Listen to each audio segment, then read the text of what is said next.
네, 우리 다 함께 기도함으로 새벽 예배 주님께 올려드리도록 하겠습니다. 하늘에 계신 주님, 너무나도 감사를 드립니다. 날마다 우리의 모든 삶 가운데 주님 주관하시고 주님의 뜻과 계획 가운데 인도하신 하나님, 오늘의 예배도 하나님의 뜻을 알아가며 더 겸손하며 주님을 붙드는 예배가 되어지기 원합니다. 우리에게 새 힘을 부어주시고 새 마음을 허락하여 주시옵소서. 하나님, 절대로 두 마음을 품지 않게 하시고 흔들리지 않도록 우리의 믿음을 말씀을 통해 강하게 하여 주시옵소서. 감사하며 예수 그리스도의 이름으로 기도합니다. 아멘. 오늘 우리에게 하나님의 말씀은 시편 46편 10절입니다. 시편 46편 10절입니다. 이르시기를 너희는 가만히 있어 내가 하나님 됨을 알지어다. 내가 문 나라 중에서 높임을 받으리라. 내가 세계 중에서 높임을 받으리라 하시도다. 아멘. 네, 지난 며칠 동안 핸드폰과 SNS 관련된 말씀을 나눴는데요. 어떻게 여러분 결단을 하셨습니까? 좀 핸드폰을 보는 시간을 줄이겠다, 유튜브 보는 시간을 줄이겠다, 말씀에 더 집중해 보겠다, 주님의 뜻을 알아보겠다, 여러분 이렇게 결단하셨습니까? 여러분 오늘 말씀 이제 결단하는 시간을 좀 더 가졌으면 좋겠어요. 예배를 통해 영혼의 배터리가 충전되기를 간절히 원합니다. 지금 우리가 살아가는 이 시대는요, 멈추면 불안해하는 시대예요. 끊임없이 움직여야 합니다. 움직이는 것이 부지런한 것이고, 움직이지 않으면 성장하지 못할 것 같다는 생각이 들지요. 그런데 우리가 한 가지 알아야 할 것이 있습니다. 움직임에 집중하다 보면 나의 열심과 나의 힘을 의지하게 되어져요. 오늘 우리가 읽은 본문은 뭐라고 말씀하십니까? 바로 멈춤에 대해서 말씀하십니다. 멈출 때 하나님이 보이는 거예요. 멈춤을 통해 보이지 않는 하나님께 집중하는 저와 여러분이 되기를 예수 그리스도의 이름으로 축복합니다. 여러분 10절에 보면 이르시기를 너희는 가만히 있어. 여러분 이 말은요, 손을 놓아야지만 하나님을 볼 수 있다는 거예요. 우리는 자꾸 무언가를 잡으려고 합니다. 좀 붙들려고 애쓰는 거예요. 내 손이 없으면, 잡고 있지 않으면 불안해해요. 그래서 사람을 붙잡으려고 하고 관계를 소홀히 하면 안 될 것 같다는 생각 때문에 또 미래를 막 붙잡으려고 합니다. 더 나은 삶을 살기 위해 막 오늘 최선을 다하죠. 재정, 돈을 붙잡으려고 해요. 여러분 이상한 것이 있어요. 붙잡으면 붙잡을수록 더 붙잡지 못하고 더 사라집니다. 그리고 더 손에 쥐면 쥘수록 손만 아픈 거예요. 너희는 가만히 있어라. 사실 이 배경은요, 지금 전쟁으로 인하여 무너지는 현실 속에서 하나님이 말씀하신 거예요. 가만히 있어. 손을 놓아라. 멈추어라. 내려놓아라. 여러분 이 말은 하나님이 하시겠다라는 겁니다. 하나님이 컨트롤을 하시겠다. 지금 여러분의 삶은 누가 컨트롤하고 있습니까? 혹시 여러분이 컨트롤한다고 생각하십니까? 그렇다면 잘 생각해 보세요. 여러분이 원하는 대로 잘 되고 있습니까? 여러분이 생각한 대로, 또 여러분들 시간, 여러분들 마음대로 잘 쓰고 있습니까? 뇌를 연구하는 과학자들은 지금 우리의 뇌는요, 이 디지털 과부하가 일어났다고 말합니다. 하루에도 평균 50번에서 60번 알림이 계속 떠요. 핸드폰에서 카톡 알림이든 유튜브 알림이든 계속 알림이 뜨는 거예요.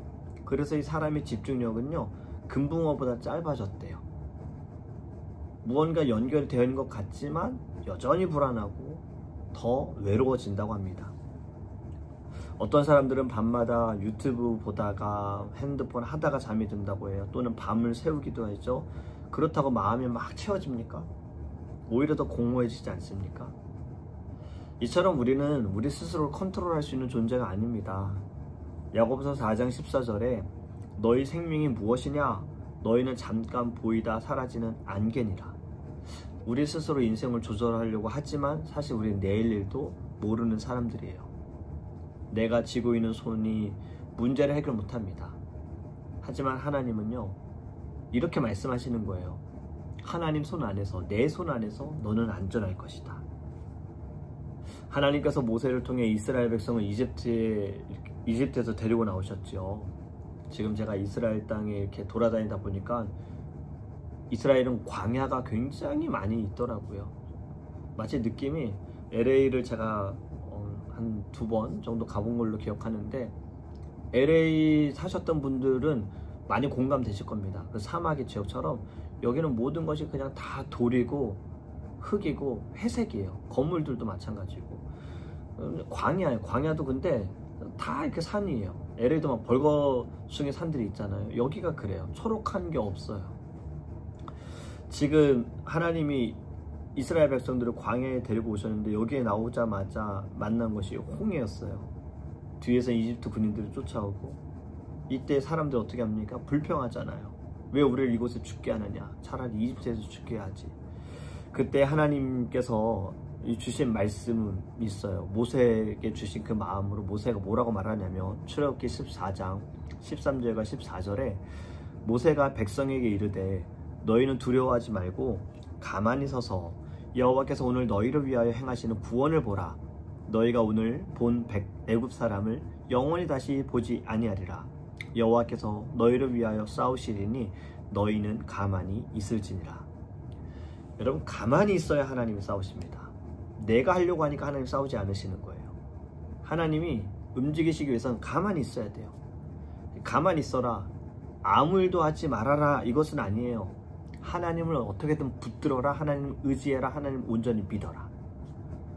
손을 놓을 수 있는 용기가 있어야 합니다.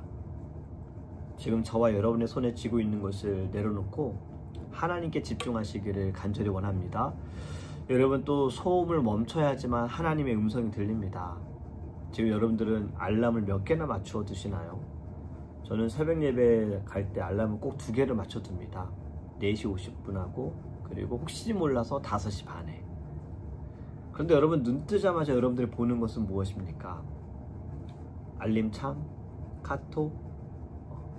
하루 종일 우리는 소음 속에 살아가요. 조용한 곳을 찾기가 쉽지 않을 정도로 소음이 끊임없이 들립니다. 이것도 자동차 운전 아틀란타보다 빵빵 소리가 너무 많이 들려요. 잠들기 전까지 우리 귀는 무언가 계속 듣고 있죠. 여러분, 이런 경험 해본 적 있으십니까? 괜히 조용하면 불안해지지 않나요? 그래서 음악이라도 틀어야 될 것 같고 TV라도 좀 틀어놔야 될 것 같지 않나요? 점점 우리는 살아가면서 조용한 것을 잊어버렸어요. 침묵을 견디지 못합니다. 그래서 하나님의 음성이 잘 들리지 않아요. 한국에 가평, 제가 기억하는 가평에 필리그림 센터가 있습니다. 지구촌 교회 이동훈 목사님이 하나님 주신 꿈을 가지고 그곳에 센터를 지었는데, 이곳에 가면요 침묵입니다. 식사할 때에도 침묵이에요. 가족이 같이 왔어도 침묵하게 돼 있어요. 숙소가 있는데요, 아이들이 있는 가정은 그 센터 바깥에 숙소가 따로 있어요. 왜냐하면 아이들로 인하여서 침묵하시면서 하나님께 집중하는 사람들에게 방해가 돼서는 안 되기 때문에 이렇게 조금 거리를 두더라고요. 여러분, 우리가 침묵해야지만 하나님의 음성이 들리는 거예요. 지금 전쟁의 소음 한복판에서 하나님은 가만히 있어라, 내가 하나님인 걸 알아라. 여기에서 가만히 있어라, 소음을 멈추고 하나님의 목소리에 귀를 기울여라 라고 말씀하고 있습니다. 엘리야 선지자를 우리가 잘 아는데, 열왕기상 19장 11절과 12절에요. 여호와께서 이르시되 너는 나가서 여호와 앞에서 산에 서라 하시더니, 여호와께서 지나가시는데 여호와 앞에 크고 강한 바람이 산을 가르고 바위를 부수나 바람 가운데 여호와께서 계시지 아니하며, 바람 후에 지진이 있으나 지진 가운데에도 여호와께서 계시지 아니하며, 또 지진 후에 불이 있으나 불 가운데에도 여호와께서 계시지 아니하더니 불 후에 세미한 소리가 있는지라.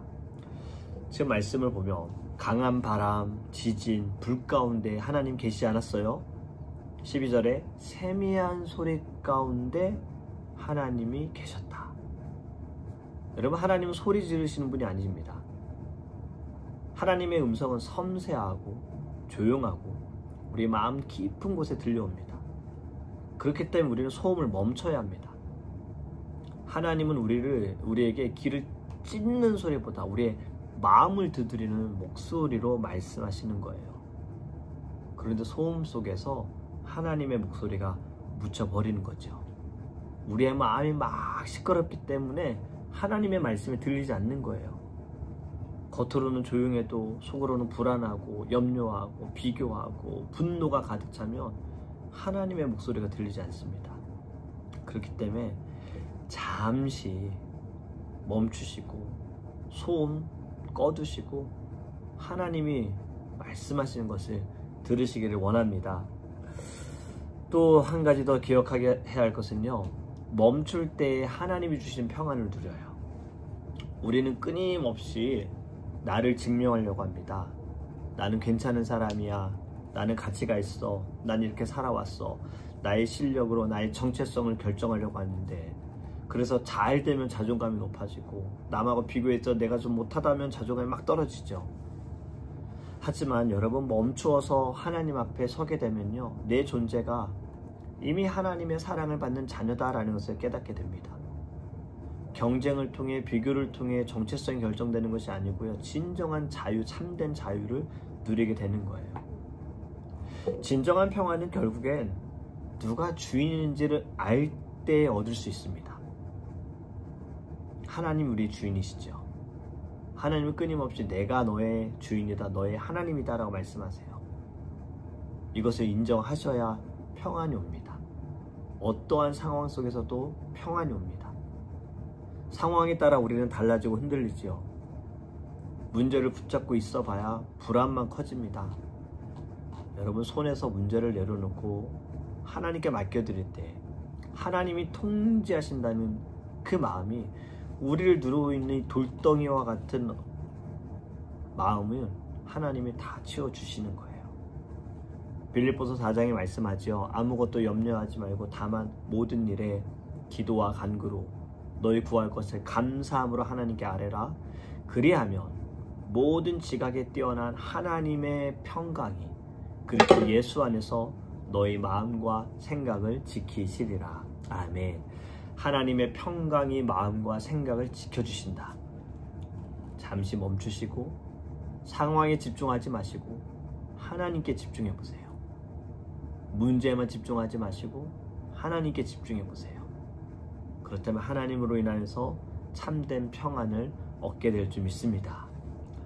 여러분, 멈춤은 내일은 내가 아니라 하나님이 책임지신다라는 믿음이에요. 시편 23편에 그가 나를 푸른 초장에 누이시며 쉴만한 물가로 인도하신다. 여러분, 이곳에서 이 시편 23편의 말씀은 너무나도 중요한 말씀이더라고요. 사실 어디를 봐도 푸른 초장이 안 보입니다. 쉴만한 물가가 사실 너무 없어요. 조금만 걸어도 덥고 힘들고 이러한 광야와 같은 곳에 시편 23편의 말씀을 하나님이 주신 것은 주님이 우리의 목자가 되실 때 환경에 따른 그러한 초장이 아니라 마음 가운데 쉴 수 있고 평안을 누릴 수 있는 안식을 우리에게 제공하신다는 거예요. 여러분, 우리의 미래는 하나님께 있습니다. 이 믿음이 오늘 우리를 편안하게 살아가게 할 줄 믿습니다. 오늘 말씀을 정리합니다. 여러분, 멈춤은 낭비가 아닙니다. 믿음이에요. 멈춰서 하나님께 집중해 보시기를 바랍니다. 이제 곧 여러분을 만날 날이 기대가 되어집니다. 이제 몇 시간 뒤면 만날 것인데 제가 안전하게 잘 도착할 수 있도록 기도해 주시고요. 주일날 건강하게 우리 웃으며 밝게 만나도록 하겠습니다. 기도하겠습니다. 사랑해 주님, 너무나도 감사합니다. 하나님, 이 부족한 종이 없는 가운데에도 우리 더드림교회와 성도님들을 지켜주신 하나님, 끊임없이 함께 예배하고 기도하게 하신 주님, 하나님, 저희들 주님의 은혜 아래 하나님께 집중할 수 있도록 잠시 멈추고 우리의 손에 쥔 것을 내려놓고 하나님께 나아갈 수 있는 거룩한 주의 자녀들 되게 하여 주시옵소서. 아버지 하나님, 오늘 하루도 우리 마음의 시끄러운 소음들이 잠잠해지기를 원합니다. 세상의 사람들의 말에도 흔들리지 않게 하시고 오직 예수께 집중할 수 있는 거룩한 주님의 자녀가 되게 하여 주시옵소서. 감사합니다. 살아계신 예수 그리스도 이름으로 축복하며 기도합니다. 아멘. 네, 주일날 뵙겠습니다. 할렐루야.